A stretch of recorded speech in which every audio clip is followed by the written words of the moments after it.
Last standard क्या है? Master से भी स्टूडेंट ज़्यादा योग हो जाए फिर भी मास्टर को नमस्कार ही करेगा। यहाँ भी गुरु से अंत तक निभ जाए।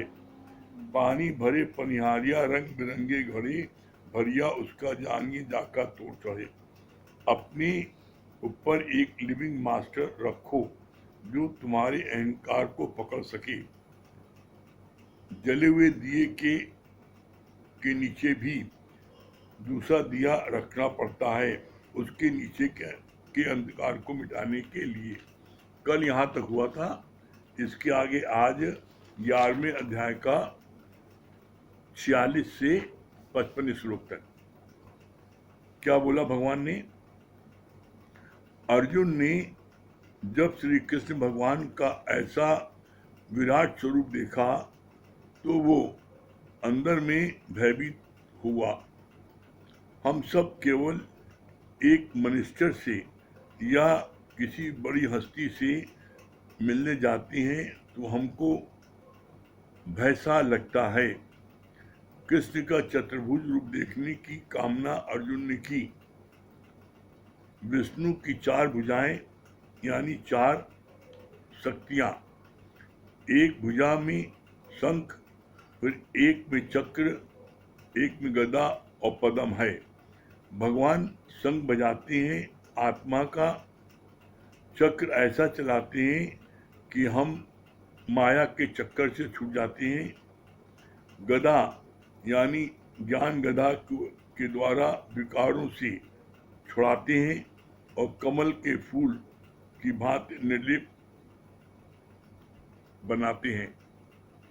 कितना सुंदर विवेचन किया भगवान ने कि अर्जुन ने ही भगवान से प्रार्थना किया था कि आपका विराट रूप देखना चाहती हैं। तो भगवान ने वो विराट रूप अर्जुन को दिखाया। उसके पहले किसी ने नहीं देखा था वो विराट रूप, और जब दिखाया तो अर्जुन डरने लगा विराट रूप देख करके।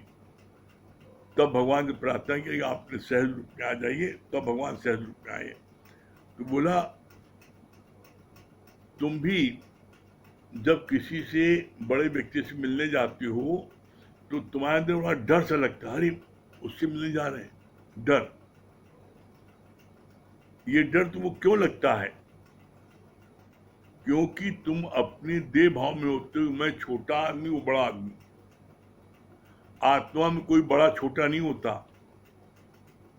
अगर आप आत्म ज्ञान ले लेते तो आप किसी से भी मिलने जाओ, मंत्री से मिलने जाओ, मिनिस्टर से मिलने जाओ, जज से मिलने जाओ, किसी से मिलने जाओ, कभी आपके अंदर भय नहीं आएगा। क्यों? क्योंकि गुरु के द्वारा हमें पता लग गया है कि जो मैं हूं सो तू है, जो तू है सो मैं हूं, मोहि तो भेद कैसा। कोई भी है उसके अंदर भी वही ईश्वर है जो मेरे अंदर है। तो डर किस बात का? डरता तब है जब व्यक्ति जीव भाव में होता है। मैं तो क्लर्क हूं, मैं तो छोटा व्यापारी हूं और वो जज साहब हैं, तो उसमें उसको डर लगेगा। लेकिन जब वो अपनी आत्मा में रहेगा तो किसी से भी डरने का उसको डर नहीं लगेगा। बोला कृष्ण भगवान का कितना उन्हें बताया। कृष्ण का चतुर्भुज देखने की कामना अर्जुन ने की थी। विष्णु के 4 भुजाएं, 4 भुजाओं को वर्णन किया है। क्या बोला है? एक भुजा में शंख, एक भुजा क्या है उसमें शंख है, फिर चक्र है, गदा है और पद्म है। भगवान शंख बजाते हैं आत्मा का। क्या शंख बजाते हैं? मान न मान तू है भगवान। रोज शंख बजाते हैं, रोज सत्संग में इस बात को बोलते हैं कि मान या न मान तू है भगवान, इसका शंख बजाते हैं। फिर क्या बोला? फिर चक्र, गदा और पद्म है। शंख बजाते हैं आत्मा का और चक्र ऐसा चलाते हैं कि हम माया के चक्कर से छूट जाते हैं। आप अपने जीवन में देख लो, जितने लोग सत्संग सुन रहे हैं, जो माया में आपकी आसक्ति पहले थी और आप दुकान को नहीं छोड़ पाते थे, आज जिनका भी मन सत्संग में लग गया है, वो जो है वो माया को कैसे छोड़ के सत्संग अटेंड करते हैं। वो अब माया को नो कर देते हैं और सत्संग को टॉप प्रायोरिटी देते हैं। तो ऐसे में एकमात्र उपाय है सिर्फ माया से छूटने का, वो है सत्संग। जब आप सत्संग लेते रहोगे, धीरे धीरे आपको ये पता लग जाता है कि ये माया जो है ये मेरे प्रारब्ध में जितनी है उतनी ही मिलेगी, चाहे इसमें हम 14 घंटे दें और चाहे मैं इसमें 4 घंटे दूं। आप अपना समय निश्चित कर लेते हो दुकान में कि इतने बजे से इतने बजे खोलेंगे, तो जो आपके कस्टमर हैं आपके पास लेने आते हैं। हमारे सामने ही बात है, एक डॉक्टर साहब वो सत्संग नहीं ले पाते थे, तो गुरु जी ने पूछा, भाई आप सत्संग क्यों नहीं ले पाते, क्या बात है? तो कहे आपका जो सत्संग का टाइमिंग है उसी टाइमिंग में हमारी क्लिनिक खुली रहती है, तो मैं कैसे सत्संग? तो भगवान ने कहा आप लेना चाहते हो? कहा लेना वो चाहते हैं। तो कहा आप अपनी दुकान के बाहर एक बोर्ड लिख के रख दो कि अब मेरी क्लिनिक इतने बजे से इतने बजे तक खुलेगी। सत्संग के आप 1 घंटे बाद आप खोलो, जितनी देर क्लिनिक खोलते हो 4 घंटे 3 घंटे, उतनी देर आप टाइमिंग लिख दो कि अब क्लिनिक जो है मेरी 12 से 3 तक खुलेगी। पहले 10 बजे खोलते थे, 9 बजे खोलते थे, 9 से 12 खोलते थे, अब ये लिख दो इतने बजे तक खुलेगी। तो डॉक्टर साहब बहुत डरे, उन्होंने कहा मेरे एक भी कस्टमर नहीं आएगा, मेरे सब कस्टमर भाग जाएंगे। तो गुरु ने कहा कि तुमको गुरु विश्वास है? कहा विश्वास है। तो कहा हम तुमसे कहते हैं तुम 1 हफ्ते पहले अपनी टाइमिंग का जिक्र उसमें लिख दो कि फला तारीख से अगले पहली तारीख से क्लिनिक का समय 12 से 3 है। जो समय अभी 9 से 12 था, अब वो 12 से 3 होगा। अगर तुम्हारी आमदनी जितनी अभी होती है इससे कम जितनी आमदनी होगी हम तुमको देंगे, तुम जो हम कहते हो करो। उन्होंने गुरु जी का कहना मान करके ऐसा ही किया और अपनी क्लिनिक का टाइमिंग बदल के लिख दिया 1 हफ्ते पहले, और उसके बाद में वो पहली तारीख से सत्संग अटेंड करने लगे और क्लिनिक उसके बाद खुलते थे। उन्होंने खुद अपना अनुभव बताया कि साल भर में पहली जितनी मेरी आमदनी होती थी अब उससे 1.5 गुना ज्यादा बढ़ गई। वो डर रहे थे कि मेरी रोजी रोटी खत्म हो जाएगी, 1.5 गुना ज्यादा हो गई। क्यों? क्योंकि जब सत्संग लेके वो पहुंचते थे तो उसके बाद बड़ा प्रसन्नचित रहते थे, प्रसन्नचित होकर के लोगों का इलाज करते थे, सच्चे मन से करते थे, किसी को ठगते नहीं थे। तो उसका परिणाम यह कि उनके यहाँ पर पहले से 1.5 गुना ज्यादा उनके पेशेंट बढ़ गए। तो गुरु की बात मानने पर हमें नुकसान कभी नहीं हो सकता है, हमको फायदा ही होगा। फिर आगे बोला,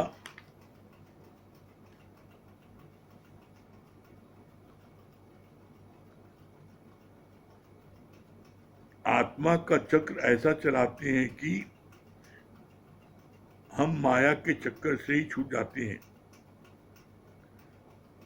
गदा यानी ज्ञान गदा, ज्ञान गदा के द्वारा विकारों से छुटकारा, ज्ञान गदा के द्वारा विकारों से छुड़ाया है और कमल के फूल की भांति निर्लेप बनाया है। कितना न्यारे निर्लेप बना दिया हर एक को। जैसे कीचड़ में कमल खिलता है वैसे आप खिले हो। अब किसी भी गंदगी में आप लेपामान नहीं होते। कितना भी आप किसी जगह भी गंदगी में बैठो लेकिन आप उसमें सन नहीं पाते, उससे उपराम हो जाते हो। तो गुरु ने कमल की तरह कैसे हमको न्यारे निर्लेप रखा है, और कितना कितना बढ़िया बोला। आत्मा का चक्र ऐसा चलाते हैं कि हम माया के चक्कर से छूट जाते हैं। अब माया में मन नहीं लगता। क्यों?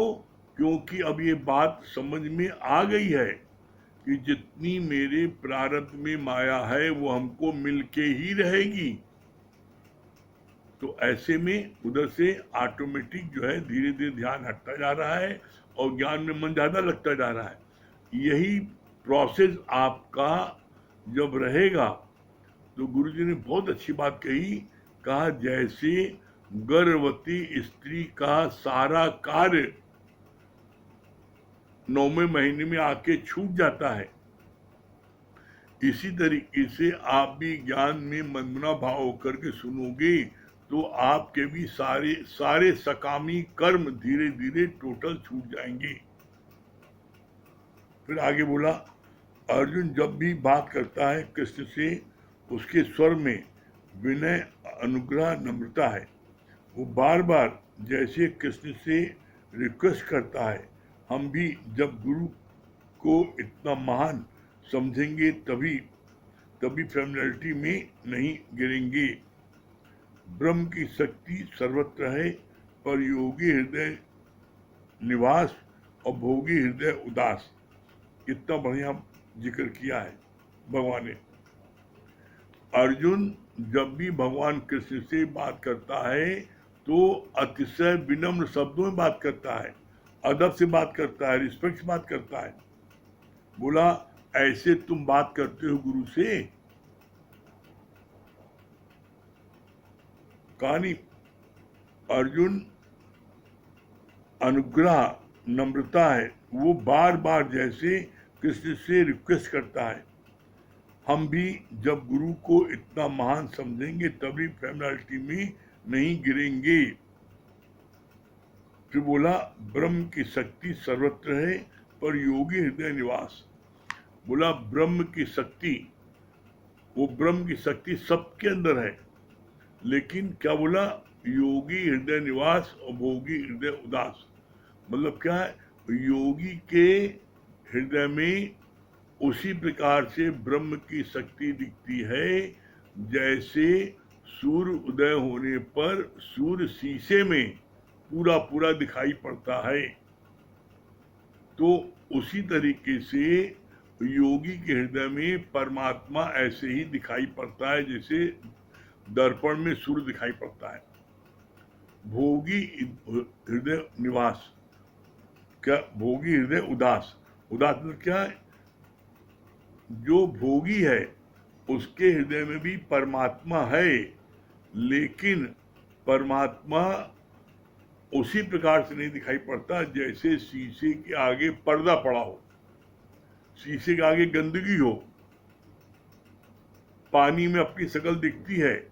पानी में बोला योगी जो है उसके हृदय में वो पानी में अपनी शक्ल देख लेता है, लेकिन भोगी जो है वो पानी में शक्ल नहीं देख पाता। क्यों? क्योंकि वहां पर काई पड़ी है किनारे। जैसे काई पड़ जाती पानी में तो अपनी शक्ल नहीं दिखाई पड़ती, जैसे शीशे के आगे पर्दा पड़ जाता है तो दर्पण नहीं दिखाई पड़ता, सूर्य नहीं दिखाई पड़ता। इसी तरीके से जो भोगी है उनके चेहरे पर वो रौनक, वो आभा, वो आकर्षण नहीं दिखाई पड़ता, और जो योगी है उनके चेहरे पर वो आभा, वो जो है वो जिसको बोलते हैं आकर्षण, वो जो है वो जिसके पीछे हम खींचते जाते हैं, वो आकर्षण जैसे कृष्ण में वो उसके अंदर भी आ जाता है। तो बोला ये बात आप जानते हो कि आप भोगी हो कि योगी हो। जहां काम है वहां राम नहीं, और जहां राम है वहां काम नहीं। तो जब आप पाक पवित्र होगे तो आपके अंदर से भी सूर्य उसी प्रकार से दिखाई पड़ेगा जैसे शीशे में दिखाई पड़ता है। फिर आगे बोला, कृष्ण ने अपने स्वरूप को प्रकट किया है। गुरु कृपा को हासिल करने के लिए अपनी कृपा बहुत जरूरी है। कितनी बढ़िया स्थिति है। गुरु कृपा को हासिल करने के लिए अपनी कृपा बहुत जरूरी है। अपनी कृपा क्या है? अरे गुरु ने तो कृपा कर दी। गुरु ने कृपा क्या किया? वो नित्य ज्ञान की बारिश कर रहा है। अब आप उस ज्ञान की बारिश में आकर के न बैठो तो क्या कर लेगा गुरु, क्या कर लेगा प्रभु? आप ज्ञान की बारिश में न बैठो कोई क्या कर लेगा। इसलिए बोला कि अपनी कृपा, गुरु ने तो कृपा कर दी कि वो रात दिन ज्ञान की बारिश कर रहा है। परमात्मा ने कृपा कर दी कि वो तुमको उसने मनुष्य तन दे दिया। लेकिन अब अपनी कृपा आप करो कि सत्संग में आकर के समय से नित्य बैठो तो आपको वो ज्ञान लगेगा। और अगर आप नहीं बैठोगे, अपनी कृपा नहीं करोगे तो कोई भी कुछ नहीं कर सकता। फिर आगे बोला, गुरु कृपा को पाने के लिए अपने को मिटाकर गुरु की रजामंदी हासिल करनी पड़ती है। कितना सुंदर उपाय बताया है। गुरु सारी चीज खोल के बता देते हैं। क्या बोला?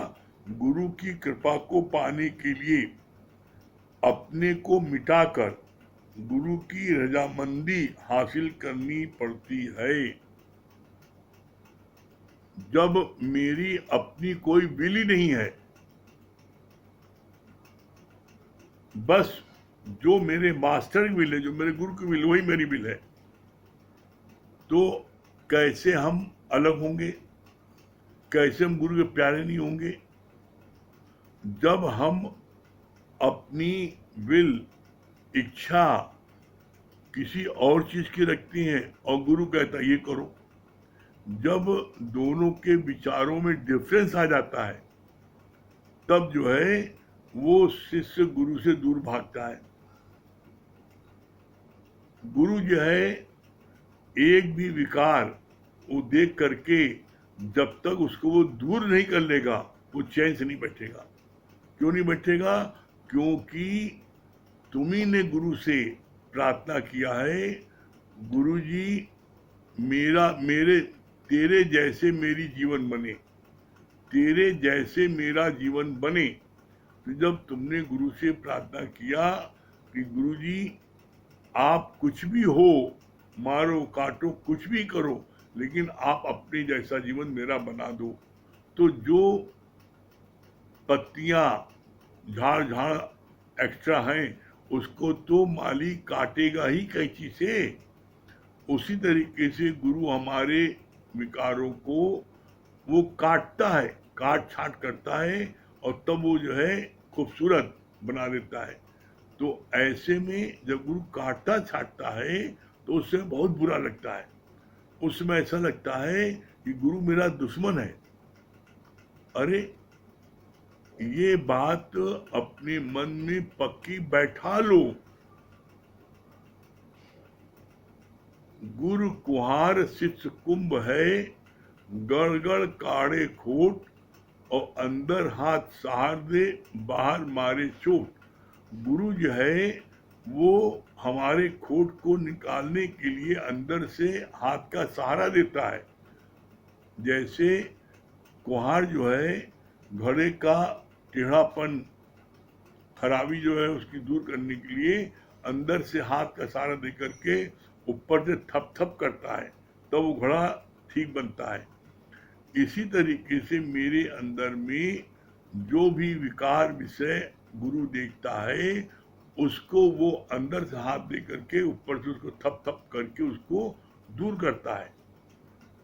ये बात मेरी समझ में नहीं आती है, इसीलिए हम गुरु से बहस भी कर लेते हैं, गुरु के विपरीत भी चलने लगते हैं। तो बोला नहीं, इसमें सिर्फ तुम्हारा नुकसान होगा। और एक बात तो हम बड़ी प्रैक्टिकल कहना चाहते हैं, जो मैंने जीवन में देखा है। आज तक आपने गुरु की सब बातें मानी, आपको किसी एक बात में भी कोई नुकसान हुआ? बस आप ऐसे देख लो, जब आज तक आप 10 साल से, 5 साल से, 20 साल से आप कहना मानते आए, तो आपको उस चीज में फायदा हुआ, आपकी उसमें उन्नति हुई। तो आज इस बात की मन भावना कैसे आ जाती है कि गुरु जो आज मेरे लिए करना गलत है। गुरु कभी भी गलत नहीं कर सकता। कारण क्या है? गुरु की समदृष्टि है, समभाव है। गुरु को किसी से कुछ भी नहीं चाहिए। गुरु तो सिर्फ भाव देखता है, किसका क्या भाव है, और भाव के अनुसार उसको वो चीज दे देता है। आप बाजार में जाते हो तो आप पूछते हो ना, इस सब्जी क्या भाव है, टमाटर क्या भाव है, घी क्या भाव है, सब पूछते हो ना।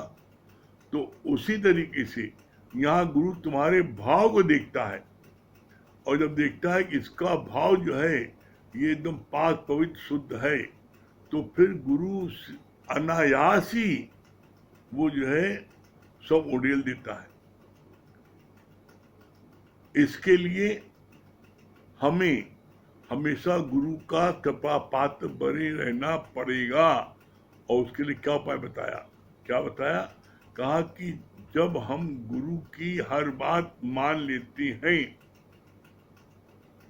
तो गुरु जो है वो हमसे हमेशा प्रसन्न रहता है।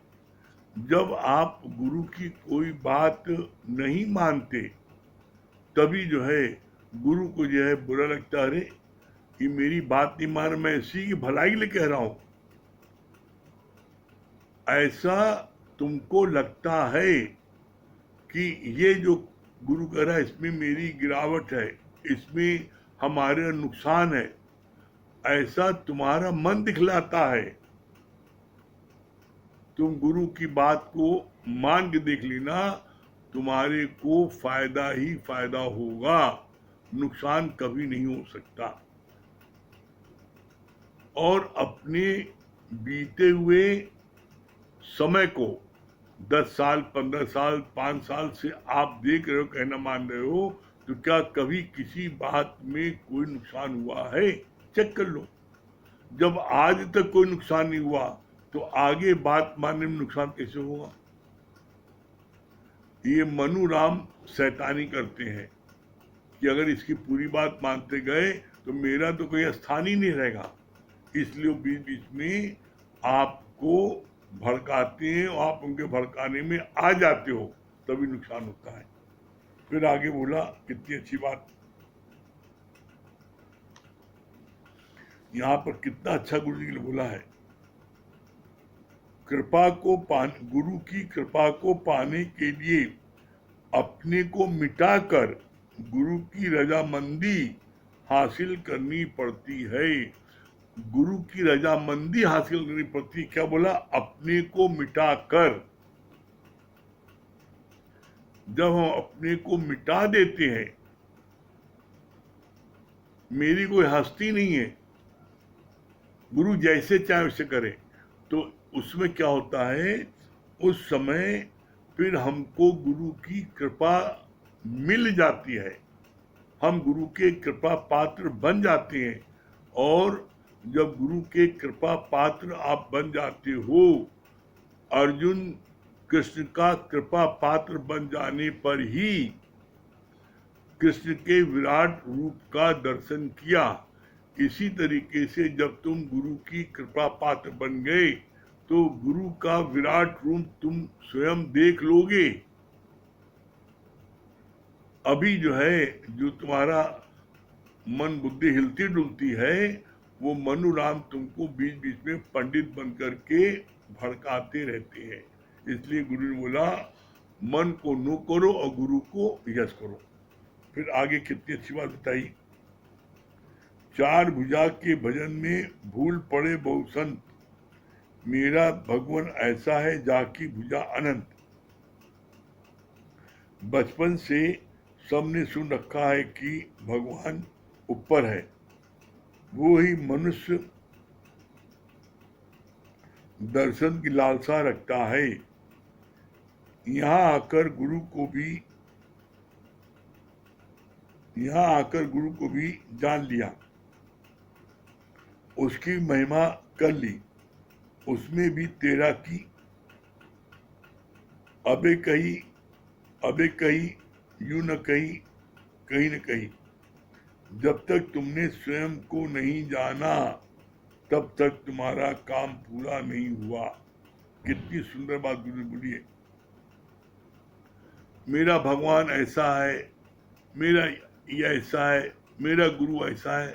अरे गुरु ऐसा है तेरा की, तुम कैसे हो? तो यही बात बोल रहे हैं गुरु जी, जब तक तुम अपने को नहीं जाना मैं कौन हूं, तो फिर आना जाना आपका बना रहेगा। जब तक तुमने स्वयं को नहीं जाना तब तक तुम्हारा काम पूरा नहीं हुआ। तुम्हारा काम पूरा क्या नहीं हुआ? जब तक तुम अपने को स्वयं नहीं जाना, मैं वो ब्रह्म हूँ, मैं वो आत्मा हूँ, मैं वो शक्ति हूँ, तो फिर क्या होगा? तुम उसी देह में पड़े रहोगे, देह में अटक करके फिर तुमको आवागमन के चक्कर में पड़ना पड़ेगा। फिर आगे क्या बोला भगवान ने?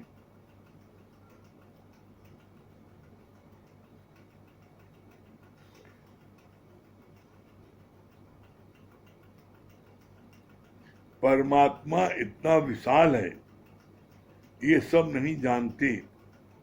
कोई एक मूर्ति कोई इष्ट तक की सीमित रहता है, प्रसाद बनाता है और खाया।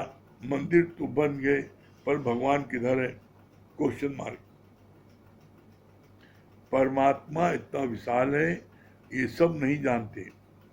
कोई एक मूर्ति कोई एक इष्ट तक ही सीमित रहता है, प्रसाद बनाया और खाया। मंदिर तो बन गए पर भगवान किधर है? भगवान किधर है? एक मंदिर बना के उसमें एक मूर्ति रख दिया, भगवान हो गए। अरे भगवान ने कहा कोई जगह न तुझसे खाली है, तू व्यापक डाली है। अरे सर्वत्र उसी परमात्मा का राज्य है। तुम एक मूर्ति में देखते हो, अरे भगवान कहाँ नहीं है? कितना अच्छा उस बच्चे ने उत्तर दिया। जब टीचर जी ने बच्चों से क्लास में पूछा, बच्चों मैं एक प्रश्न पूछ रहा हूँ, उसका जो जवाब देगा उसको एक एप्पल सेव इनाम दूंगा। क्या पूछा प्रश्न? बच्चों ये बताओ भगवान कहाँ है? भगवान कहाँ मिलता है, कहाँ रहता है? एक बच्चा उस क्लास का सत्संगी था, उसने गुरु के ज्ञान को सुना था।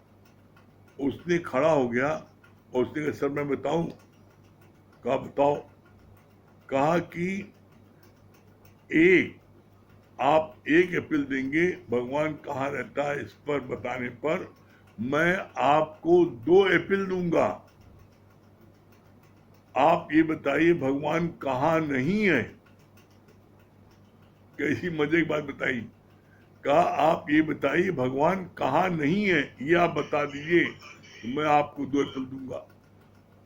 अरे जब जर्रे जर्रे में झांकी राम की, किसी सूझ वाली आंख ने पहचानती। जब जर्रे जर्रे में उस भगवान की झांकी है तो तुम कहाँ नहीं राम है?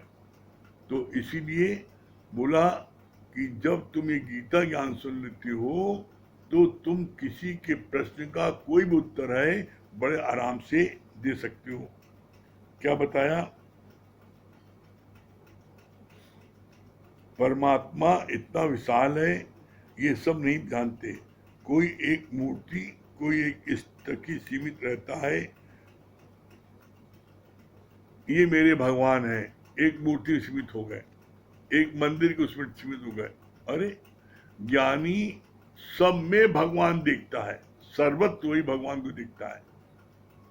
और सत्यता यही है कि भगवान कहाँ नहीं है। फिर आगे बोला, भगवान की भक्ति तो उस पर एहसान नहीं किया, भगवान की भक्ति की तो उस पर एहसान नहीं किया, पर मनुष्य भक्ति के द्वारा भी वन वांछित पदार्थ की चाहना करता है।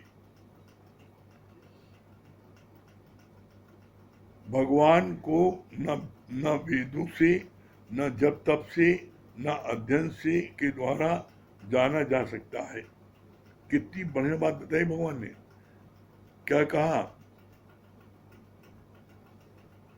बोला भगवान की भक्ति की तो तुमने कोई एहसान नहीं किया। आगे क्या बोला? मनुष्य भक्ति के द्वारा ही मन वांछित पदार्थों की चाहना करता है। ये जो द्वैत की पूजा है, हम भक्त, ये भगवान, तो हम जो पूजा करते हैं हमेशा कोई न कोई कामना की पूजा करते हैं। भगवान बेटा दे देना, भगवान दुकान दे देना, भगवान मेरी बीमारी ठीक कर देना। हम किसी न किसी कामना को सामने रख करके हम प्रार्थना करते हैं। फिर आगे क्या बोला? मनुष्य भक्त के द्वारा भी मन वांछित पदार्थों की चाहना करता है। भगवान को न वेदों से, न जप तप से, न अध्ययन के द्वारा जाना जा सकता है। कितनी क्लियर बात बोली है। भगवान को न वेदों से, न जप तप से, न अध्ययन से जाना जा सकता है। परमात्मा जब तुमको जनाना चाहेगा तो जना देगा, तुम अपने आप नहीं जान सकते। तो इसलिए बोला सरेंडर टू गॉड। जिस प्रभु से नहीं चारा ताको कीजिए सत नमस्कारा। उस परमात्मा जिससे कोई चारा नहीं है उसको नमस्कार करो, सत्य नमस्कार करो। तो बोला परमात्मा प्रसन्न होकर के तुम्हारे सामने सारे रहस्य को खोल देगा, अपना विराट रूप दिखा देगा, जैसे अर्जुन को दिखाया है। तो लेकिन अर्जुन की तरह पहले भक्त तो बनो।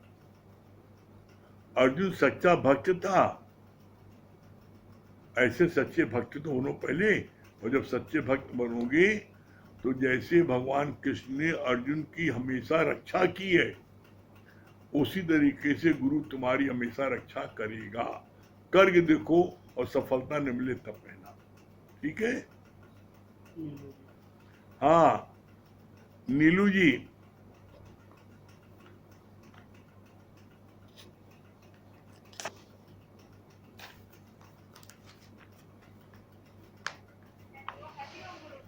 हरिओम। किसका? आपका वीडियो ऑफ है, उसको ऑन करिए।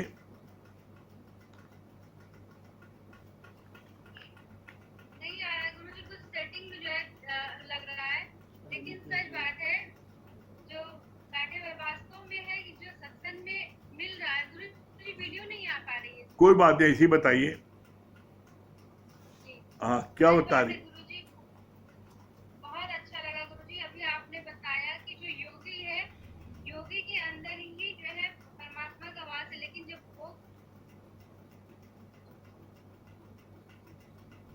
योगी है उसके अंदर परमात्मा की शक्ति जो है नष्ट हो जाती है या छिपी हुई होती है। हाँ ये बात बहुत अच्छी लगी। और सच बात है गुरुजी, जब ये गुरु का ज्ञान अथाह अनमोल है, समुद्र पर्यंत भी सर्वोच्च हो जाए लेकिन शांति नहीं मिल सकती। लेकिन इस गुरु को ज्ञान को जितना बांटेंगे वो अंदर उतनी ही शांति और सुख की प्राप्ति होती है और बहुत ठंडक महसूस होता है। और अंदर से इच्छा होती है भगवान आज इतनी भर भर के दिया है, मुझे आपकी कृपा से इतना भर भर के मिला है, ऐसा अब कुछ नहीं चाहिए, अब कुछ नहीं चाहिए, बस ये गुरु का ज्ञान अनमोल है और इसी को सब में बांटे। यही मन में प्रेरणा वेरी गुड, बहुत सुंदर। हाँ वीडियो हाँ, वीडियो मुकेश भैया, हरिओम। हरिओम।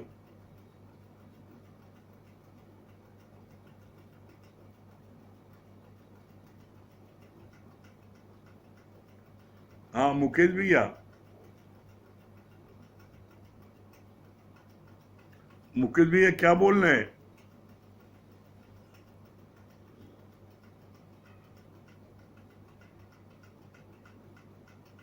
लगता मुकेश भैया सुन नहीं रहे क्या? हमारी आवाज नेटवर्क नहीं ठीक है क्या? हाँ पूनम जी कटरा,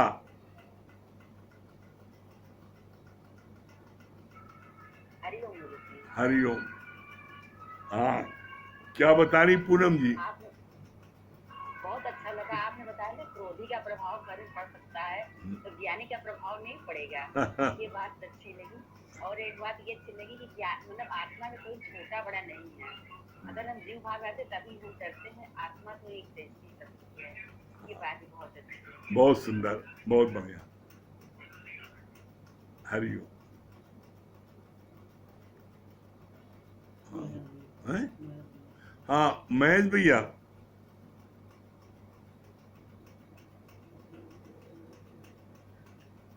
हाँ महेश भैया, हरिओम गुरु जी। हरिओम। बहुत अच्छी बात लगी कि आज तक अगर हम गुरु का कहना मानते हुए आए हैं तो हमें कोई हानि तो हुई नहीं है। तो सच में जैसे आपने कहा ना कि बस एक गुरु के बताए ही रास्ते पे चलना है और जितना श्रद्धा विश्वास हम बढ़ाते जाएंगे उतना हमें इस ज्ञान से उन्नति होती जाएगी। ये बात बहुत अच्छी लगी। हाँ हाँ, संगीता रानी, हरिओम। क्या बता रही हैं? बहुत अच्छी बात कही गुरु जी कि एक गुरु का कर ले सब होगी न तेरी समाधि भंग। ये बात बहुत अच्छी।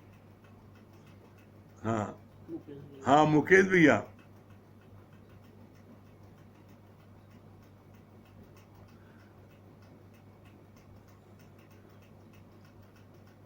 मुकेश भैया,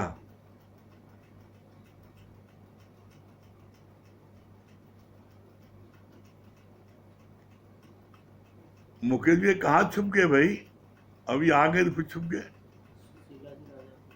हैं? हाँ सुशीला जी,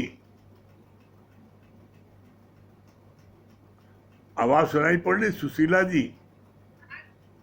हाँ गुरु जी हरिओम। हाँ हरिओम। हाँ क्या बता रही सुशीला जी? गुरु जी हरिओम। आवाज आ रही है? आ रही है, हाँ बताइए क्या बता रही है?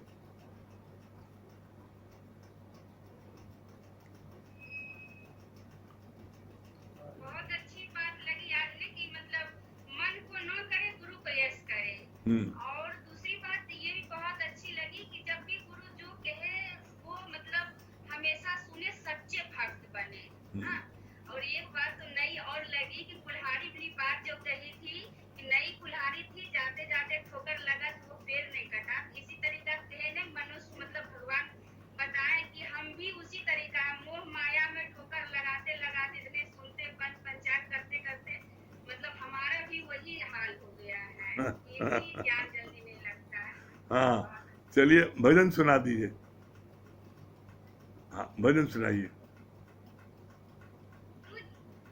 आपकी आवाज नहीं आ रही है। हमारी आवाज नहीं आ रही है? हाँ अब आ रही है। अब आ रही है, अच्छा। हाँ भजन सुनाइए।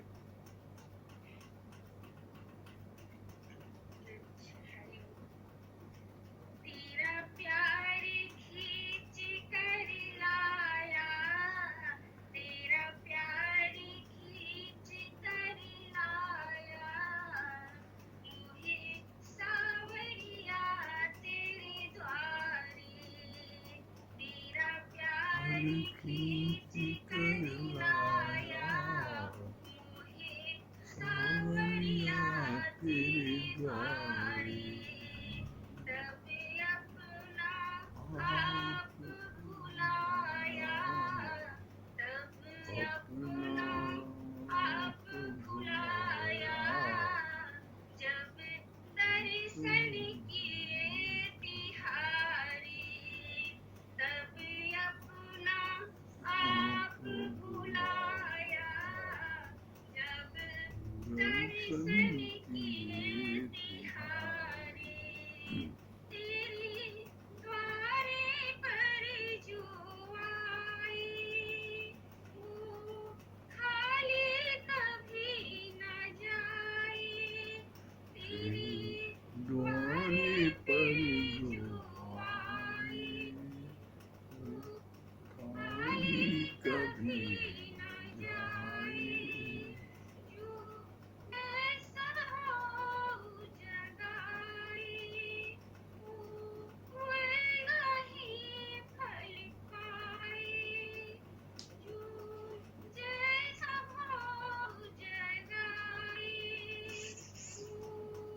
बहुत सुंदर।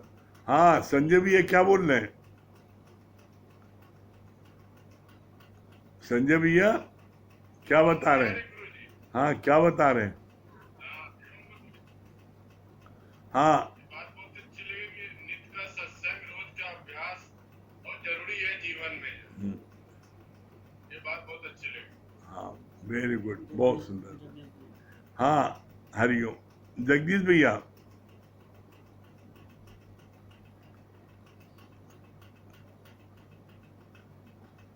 जगदीश भैया कटरा।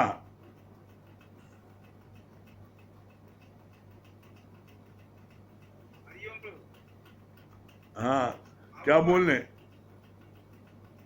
बहुत अच्छा बताया आपने कि गुरु की कृपा पाने के लिए अपने को मिटा करके गुरु के वचनों का पालन करना। हाँ बहुत सुंदर। हाँ दिनेश भैया। हरिओम गुरु जी। हरिओम। हाँ दिनेश भैया क्या बता रहे हैं? आज गुरु जी ने बहुत अच्छा बताया कि जैसे 3 कृपाओं के बारे में, कि ईश्वर की कृपा, गुरु की कृपा और स्वयं की कृपा। लेकिन गुरु की पूरी कृपा प्राप्त करने के लिए हमें अपनी इच्छा को समाप्त करना पड़ता है। गुरु की इच्छा को ही अपनी इच्छा बनाना पड़ेगा। जब तक हम नहीं प्राप्त करती है तो गुरु की इच्छा को ही अपनी इच्छा बनाए, तभी गुरु की सारी कृपा या पूरी कृपा प्राप्त होगी। ये बात बहुत अच्छी लगी। बहुत सुंदर, बहुत बढ़िया। हाँ लवली चौरसिया विंध्याचल।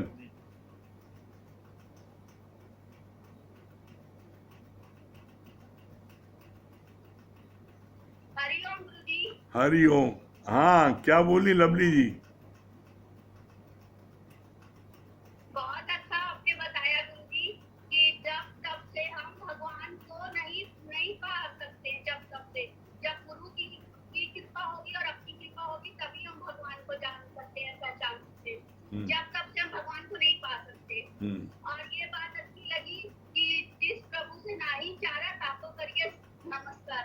हाँ बहुत अच्छा लगा। बहुत मेरी सुंदर। भाभी भी है गुरु जी। हाँ क्या बता रही हैं आप? बहुत अच्छा लगा जो आप बता रहे हैं ना। बहुत अच्छा आनंद आ रहा है आपको? कुछ मन में शांति मिल रही है? आप बहुत शांति है। पहले बहुत बहुत उदास करते थे लेकिन अब खुशी आ रही है। वेरी गुड, बहुत सुंदर। वहां बस रोज में बैठते चलिए, देखिए बड़ी मन को शांति मिलेगी। अच्छा हाँ मन को बहुत शांति मिलती है। हाँ बस बस बहुत। पहले इतना उदास रहती थी, अब हमेशा प्रसन्नचित्त हो गई है सत्संग सुनकर। ये कितना बड़ा करिश्मा है। 20 साल से पूजा पाठ कर रहे थे तो ये प्रसन्नता नहीं मिल रही थी जो आज सत्संग बैठने से मिल रही है ना? चलिए बहुत बढ़िया। हाँ हरिओम। हाँ राकेश भैया। हाँ प्रणाम भैया। प्रणाम भैया। राकेश भैया क्या बताया राकेश भाई? रोज का सत्संग जो है बहुत जरूरी है। आज हम देर से बैठे थे लेकिन थोड़ी तबीयत गड़बड़ है, लेकिन ये है कि चाहे कुछ भी हो जाए सत्संग में बैठो जरूर। हाँ बहुत सही बात है। बहुत चाहे कितना कुछ सत्संग में बैठना जरूर है। बहुत सही बात है ये। हाँ और आप ठीक है ना राकेश भैया? अच्छे से? थोड़ी तबीयत थोड़ी सी ठीक। कोई बात नहीं, ये शरीर का है, कभी ज्यादा कम रहता है, कभी पानी कम ज्यादा, कभी कुछ हुआ ना, कोई बात नहीं, ठीक है। हाँ मीना गुप्ता जी।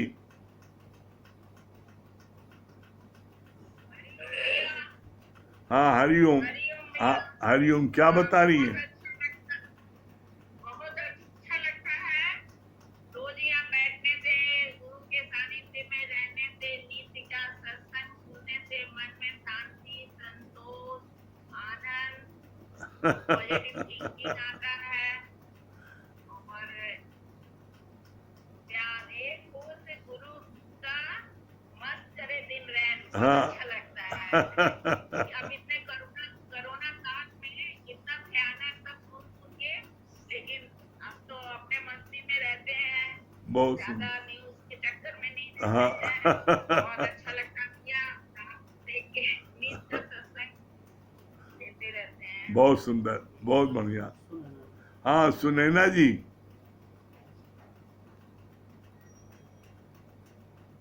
हेलो, हाँ सुनैना जी क्या बता रही हैं? Very good. ये सुन रहे हैं? हाँ बताइए बताइए।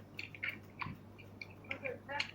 ये फैक्ट्री हमारे पास फैक्ट्री है कि ये जो अभी दीदी बता रही थी मीना जी कि ऐसे काल में जो वो बैठे हैं, भगवान तुम्हारी जो मर्जी है करना है करो, हमारी क्या है ना? अब कोई डर नहीं है। जितनी सांसें दी है गुरु ने इतना पक्का कर, कोई डर नहीं, जितना गुरु ने इतना पक्का कर दिया कि जितनी सांसें मिली है उतनी तुम लेके रहो। वेरी गुड, बहुत बढ़िया। और उसके बाद तो अब मान लीजिए कोरोना नहीं है तो थोड़ी देर मान लीजिए सब लोग की कोरोना नहीं है दुनिया में, तो क्या उसके पहले लोगों का जीवन समाप्त नहीं होता? हाँ, बिल्कुल सही बात है। हम तो गुरु के साथ है तो फिर क्या? हाँ। हाँ, गुरु के साथ है फिर क्या डर है? और अच्छे अच्छे भजन गाओ और गुनगुनाते रहो। लेडीज हैं, लड़कियां जो भी सुन रही हैं, हाँ। गुनगुनाते रहो। गुनगुनाने से अच्छा कोई भक्ति नहीं है। हाँ और अभी हमें पता लगा कि नवदा भक्ति में एक भक्ति है भजन। हाँ भजन भी नवदा भक्ति की एक भक्ति है। हाँ। तो हम बड़े खुश हो गए अंदर ही, हम कहीं तो हमें भक्ति कि हम भक्ति भी कर रहे हैं। चलिए इसी बात पर 2 लाइन सुना दीजिए भजन की। नवदा भक्ति में एक सुना दी दो।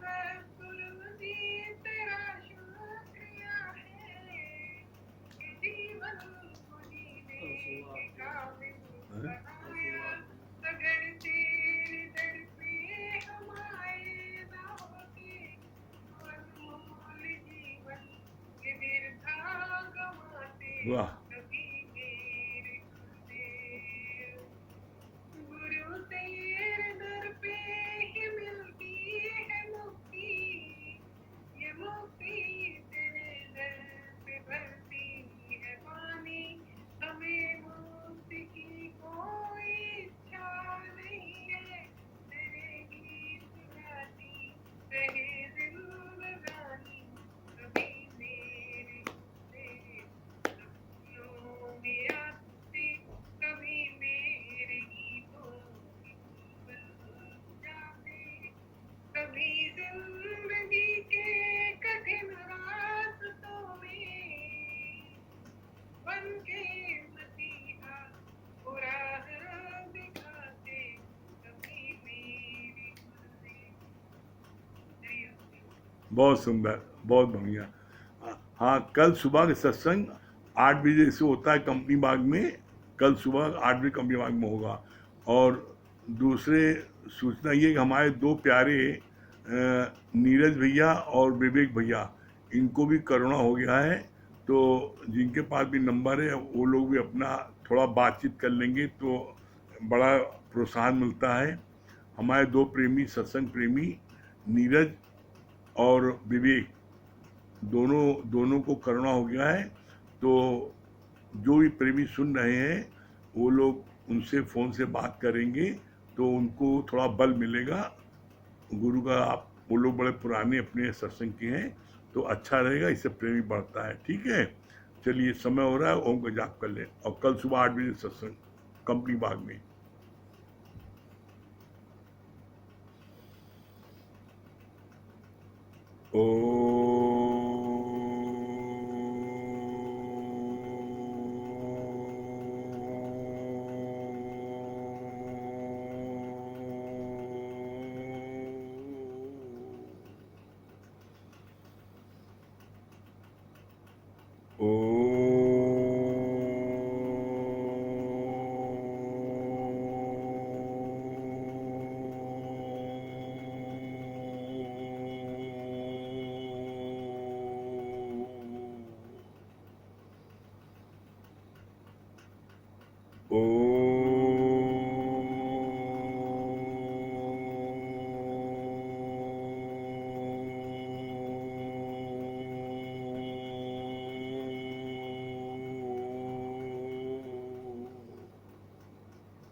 सभी प्रेमियों हरिओम, राम राम।